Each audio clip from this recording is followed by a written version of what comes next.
Hoy voy a estar predicando sobre adoración a la iglesia. Y, y creo que es clave porque a medida que va pasando el tiempo, cuando uno empieza en su caminar con el Señor, de alguna manera es muy intencional en algunas cosas, le gusta algunas cosas, pero a medida que va pasando el tiempo, lo que era especial para uno comienza quizás poco a poco a hacerse o monótono o no tiene la misma fuerza en uno o en nuestros corazones. No necesariamente a todo mundo le pasa, pero puede pasar que uno se va como acostumbrando a ciertas cosas y le va de alguna manera perdiendo el interés. Por eso es importante recapitular siempre. Adorar en una definición concreta es el culto que se le rinde a una persona, a una cosa o a un ente espiritual. Y en el otro concepto, adorar es un amor o cariño profundo y un sentimiento que te lleva a dar valor a alguien o a algo por encima de ti mismo. Y esas son definiciones concretas. El deseo en el corazón de Dios es que nosotros lo podamos experimentar. Más allá de lo que la religión pueda plantear, Él quiere que nosotros podamos conectarnos con Él de una manera genuina y de una manera sincera, verdadera. Y ahí es la importancia de la iglesia. Ahí es donde entra la razón de ser de nosotros como congregación, porque no lo podemos ver desde un lugar religioso, como una institución, incluso como un espacio físico, sino como una comunidad. Iglesia es comunidad. Y la Biblia dice que somos una familia espiritual. Entonces debemos de reunirnos como familia en torno al culto o al servicio a Dios. Para eso nos congregamos. Entonces, una comunidad que puede unirse para tener comunión y culto. Ese es como el objetivo por el cual nosotros nos reunimos como iglesia. Y esta es una de las formas que Dios diseñó para que lo podamos experimentar. No es la única, pero sí es una de las formas trascendentales para que nosotros podamos experimentar la vida del reino de Dios. No es la única, pero sí es una muy importante. Entonces, si ya entendemos que somos una comunidad, que nos reunimos con el objetivo de tener comunión los unos con los otros y hacer un culto de adoración a Dios, ¿para qué entonces tenemos comunión y culto? Si ya sabemos que es el objetivo, estar juntos y hacer un culto, ¿qué vamos a hacer en el culto? Lo que vamos a hacer en el culto es adorar. Ese es el objetivo que nosotros tenemos al reunirnos. Y hay una palabra en Juan 4:23 que creo que es una palabra no solamente que ha sido muy vigente en este tiempo, sino que yo creo que en los últimos 100 años es una palabra muy relevante. Y creo que se va a ir haciendo mucho más relevante a medida que vaya pasando el tiempo y a medida que se vaya acercando el regreso de Jesús. Y está en Juan 4:23. Dice, pero llegará el momento, y en efecto ya ha llegado, en que los verdaderos adoradores adorarán al Padre en espíritu y en verdad. El Padre está buscando gente que lo adore así.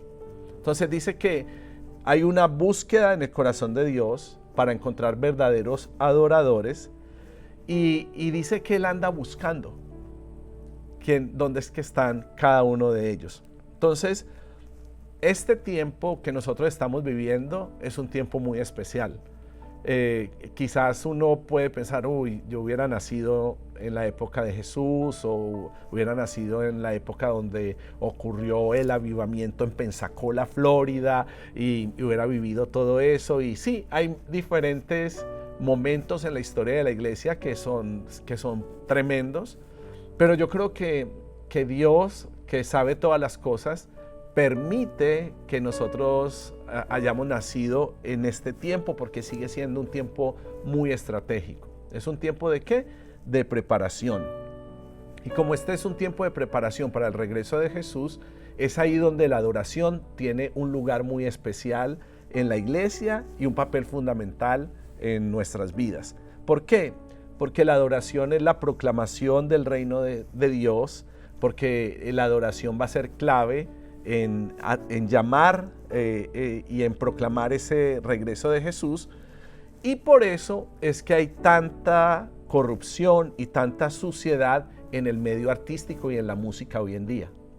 Porque así como la adoración va a jugar un papel trascendental en este tiempo, entonces también se levantan artistas que están en contra del diseño de las canciones de Dios para cantar sobre el mundo, sobre el pecado, sobre el placer sexual y sobre todas aquellas cosas que denigran a la mujer y tantas otras cosas como el materialismo y la vanidad. Y es una guerra tremenda, porque si nosotros dijéramos, no, es que eso pasa en el mundo, pero la iglesia no es tocada. La verdad es que la gente en la iglesia, si hiciéramos una encuesta, nos quedaríamos bien tristes y bien aburridos de saber cuánta gente en la iglesia escucha música que no agrada a Dios. Nos impactarían las encuestas si la gente fuera sincera. Jóvenes, adultos, las personas no les importa y están permitiendo entrar en un diseño que es exclusivamente para Dios y lo están utilizando para deleite propio o para exaltar las cosas incorrectas.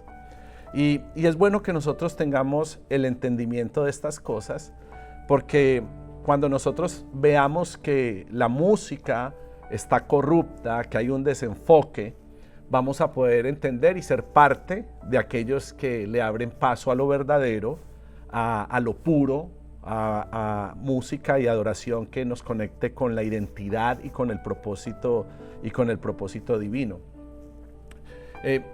Yo estoy siempre ministrando. Uno de los chicos está viviendo un proceso, como muchos de nosotros, de transformación, donde queremos que Cristo se madure en nosotros, y es una guerra tremenda el proceso de santificación a toda edad, jóvenes, adultos, abuelos, lo que usted quiera. El proceso de santificación es algo en lo que nosotros siempre tenemos que ser intencionales. Y me decía él que había detectado que no solamente la música que escuchaba le estaba afectando en su vida, y estaba trayendo impureza, sino también hasta ciertas series de televisión que estaba viendo hacían que él se ensuciara. Y no estamos hablando de que estaba mirando cine para adultos o triple X. Estoy diciendo que estaba viendo y se estaba prestando sus sentidos para ver cosas que de alguna manera le traían una inestabilidad en su relación con Dios. Entonces dijo, ¿sabes qué? Yo voy a cortar todo esto porque me doy cuenta que aquí hay un detonante para que yo no esté viviendo en una pureza total. Y una vez empezó a alinear eso, me dijo, ¿sabes qué?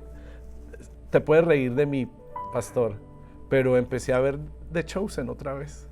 La empecé a ver y te puedes reír de mí, pero la empecé a ver y vi como ver simplemente otro estilo, otro tipo de cosas, empezó a hacer un cambio también en mí. Y es que uno tiene que detectar qué está haciendo interferencia para que nosotros no podamos adorar a Dios correctamente. ¿Qué es lo que trae suciedad a nuestra relación con Dios? Y todos somos adoradores. Los que creen en Dios son adoradores y los que no creen en Dios también son adoradores. Porque cuánta gente hay afuera que adoran la naturaleza, que adoran el universo, que adoran la ciencia. Hay adoradores de sí mismos, de los animales.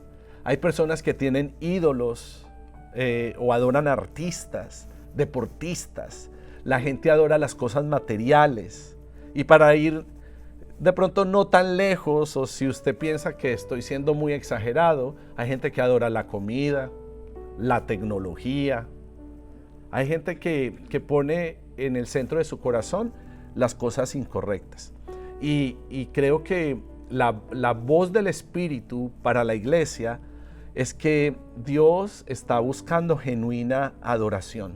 ¿Qué está buscando Él de sus hijos? ¿Qué está buscando Él de la iglesia? El Padre está buscando adoración en espíritu y en verdad. Dios está buscando gente que lo adore con entendimiento, gente que esté buscando, que esté en santidad para poder buscar su rostro. Debemos entonces aprender y entender que hemos nacido para adorar. Si hablamos en términos de propósito, todos tenemos un propósito en común, porque Dios nos concibió desde la eternidad para ser adoradores. Pero no nos concibió para ser adoradores de las cosas de este mundo, nos concibió para ser adoradores del Padre. Esos son los que definitivamente Él está buscando. Y la adoración, en ese término, tiene un carácter eterno. Entonces hablemos de adoración bíblica. Ya expusimos algunas maneras de adoración que quizás sea corrupta o que nos desvíe de la adoración a Dios. Pero ¿cuál es la adoración bíblica? Esa adoración es la actitud o la intención interna del corazón del hombre para Dios. Ese es el enfoque, Cristo. Adoración necesariamente, escúchenme bien, debe involucrar obediencia, servicio, rendición, devoción, amor. La adoración implica una forma de vida que nos permita tener comunión con el Espíritu Santo de Dios. Entonces, si estamos sirviendo en la iglesia y estamos sirviendo a nuestros hermanos, o estamos sirviendo a los más pequeños, o estamos sirviendo en todo lo que tiene que ver con el desarrollo de las cosas que están pasando en el auditorio, ese servicio es adoración para Dios. No adoración para quien le estamos prestando el servicio. Para esa persona estamos prestando un servicio, pero para Dios eso es adoración. Y mientras hacemos esas cosas, estamos teniendo comunión con el Espíritu Santo. Y ahí entonces hay una unidad. En Juan 4:24 dice que Dios es espíritu y los que le adoran deben adorarlo en espíritu y en verdad. Es por eso que nosotros no podemos creer que la adoración tiene que ver específicamente con que me siento bien adorándolo. Si alguien dice, no, yo voy a ir a la iglesia, pero voy a adorar solamente cuando me siento bien, eso no es adoración en espíritu. Eso es adoración carnal. Si me siento bien, si tuve una buena semana, si me dieron la promoción, si me pude comprar aquello que quería comprarme, si tengo todo lo que quiero, entonces yo adoro a Dios. Pero si no tengo todo lo que quiero, entonces yo no voy a adorar a Dios. Entonces ahí la adoración está siendo condicionada a lo que Dios hace por ti, y la adoración no se trata de un canje. La adoración tiene que ver con una respuesta de dependencia hacia alguien que uno estima como superior a sí mismo. No por lo que Él hace, sino por lo que Él es. Y por eso es que es clave que podamos adorar en espíritu. Y que podamos orar siempre cuando estamos en momentos de adoración congregacional o personal o íntima, que podamos hacerlo en el espíritu. Por eso, si lo que lo mueve a uno es una adoración de manera emocional, eso va a terminar pasando. Está bien que te guste una canción. De verdad, a mí me gustan las canciones. Está bien que hayan canciones de Dios que te sirven o te inspiran para conectarte con Él. Está bien, pero no permitas que sea la emoción la que te lleva a esa canción. Permite que sea el espíritu. Que sea en el espíritu, porque es la adoración en el espíritu la que Dios realmente va a recibir. Entonces, es tan importante la adoración porque es que no es un invento de nosotros. La adoración no es un invento de la iglesia, no es un invento de los equipos de alabanza. La adoración está en el cielo hay adoración, en el cielo hay alabanza. Y me gusta mucho porque hay un pasaje que expresa que cuando Jesús nació, habían unos pastores de ovejas cuidando ahí el rebaño cerca de Belén. Y cuando ellos estaban cuidando el rebaño, de repente un ángel se le apareció a esos pastores. Y dice la Biblia que la gloria de Dios brilló alrededor de ellos. Entonces, cuando ese ángel se aparece, los pastores de ovejas se asustan muchísimo y el ángel les dice: no tengan miedo. Les traigo una buena noticia que los dejará muy contentos. Su Salvador acaba de nacer en Belén. O sea, el ángel les anunció la buena noticia y les dijo: es el Mesías, el Señor. Entonces esos pastores se encontraron de repente con la manifestación o el testimonio o la locución de la mejor noticia que ha podido recibir el ser humano, que es el nacimiento de Jesús. Y el ángel les dijo: se van a dar cuenta que es Él, porque ese niño está durmiendo en un pesebre envuelto en pañales. Entonces la manifestación de ese ángel, la gloria de Dios inundó el lugar. Ellos tuvieron miedo y les dijeron: su miedo se va a convertir en alegría. Y la razón es que van a recibir la mejor noticia de su vida. Vayan y búsquenlo porque está en un pesebre envuelto en pañales.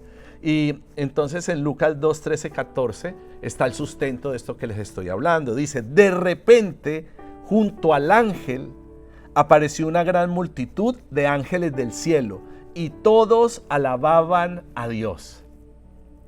Todos estaban alabándolo. Y dice en el versículo 14: alaben a Dios en los cielos, que haya paz en la tierra para la gente que agrada a Dios. Entonces la alabanza de los cielos es la alabanza que nosotros vamos a manifestar, es la alabanza que nosotros vamos a tomar, dejando allá nuestros temores, dejando nuestros miedos, cómo nos sentimos. Lo alabamos a Dios por la buena noticia, alabamos a Dios por lo que Cristo representa en nuestras vidas, y siempre que adoramos a Dios, eso va a traer paz a nuestros corazones. Entonces, si estamos intranquilos, alaba a Dios. Si estás con tristeza, alaba a Dios. Si estás en depresión, alaba a Dios. Si tienes miedo, alaba a Dios. Si tienes incertidumbre, alaba a Dios. Si estás muy contento, alaba a Dios. Si estás en victoria, alaba a Dios. Y en todo momento la alabanza va a hacer que el cielo se establezca en la tierra. Y es que muchas cosas empiezan a pasar cuando cantamos a Dios. O sea, si dejamos de cantarle al conejo malo y le empezamos a cantar a Dios, hay cosas que van a pasar. Créanme que hay cosas que van a pasar.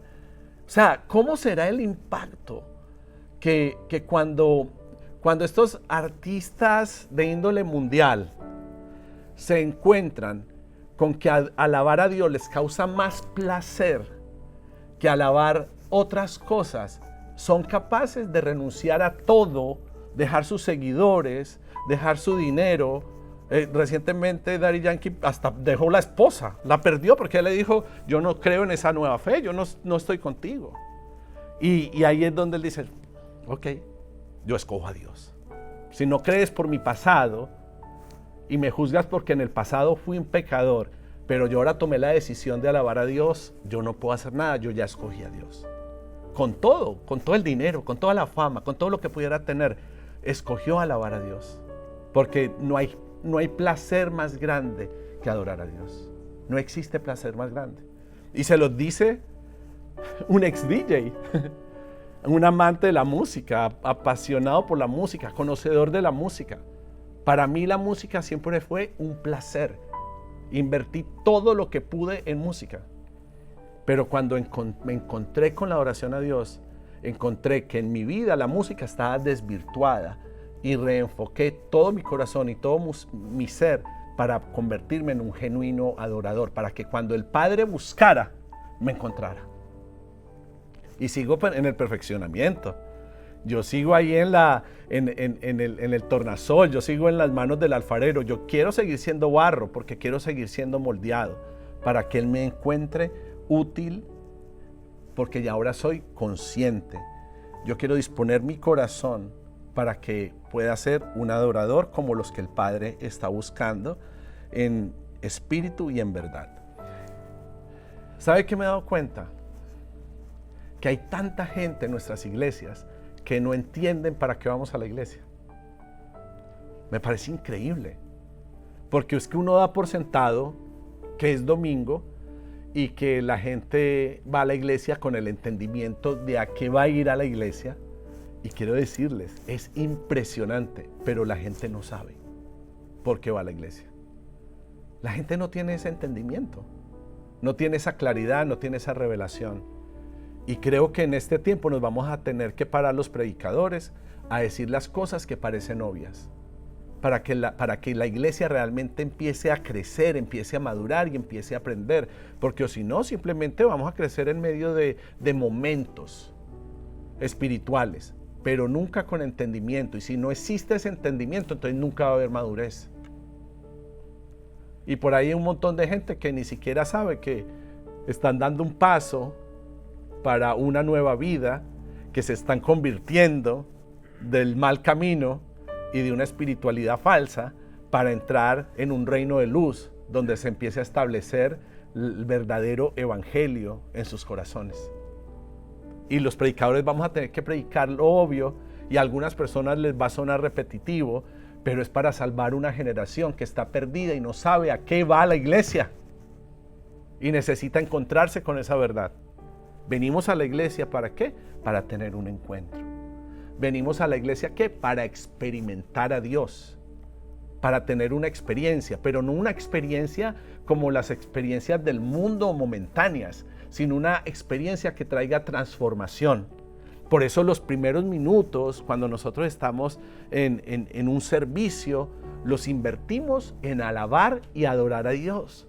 ¿Por qué? Porque mientras alabamos y adoramos a Dios, Él prepara nuestro corazón para el momento donde va a soltar una palabra que sea para nuestra edificación. Nos ocupamos de exaltar su nombre, de buscarlo, de glorificarlo, y en medio de la alabanza Él empieza a trabajar en nosotros y en nuestros corazones. Entonces, claro, las personas que no tienen ese entendimiento, que llegan después de la media hora de haber iniciado la reunión, que llegan a los 15 minutos de haber iniciado la reunión, de los 20 minutos de haber iniciado la reunión, piensan y dicen, lo logramos, llegamos a la iglesia. Te perdiste el momento donde Dios te iba a preparar para la palabra que te va a entregar. Entonces, si no estamos preparados, cuando termina el culto, la gente sale y viene el enemigo y se roba esa palabra fácilmente. ¿Por qué? Porque no invertiste en la preparación. Es que si no preparaste tu corazón y tu terreno, te pueden soltar diamantes y los vas a dejar perder. Pero la alabanza es tan importante que uno debe venir ya en el carro, disponiéndose mentalmente, humanamente, en el corazón, disponiéndose para adorar a Dios.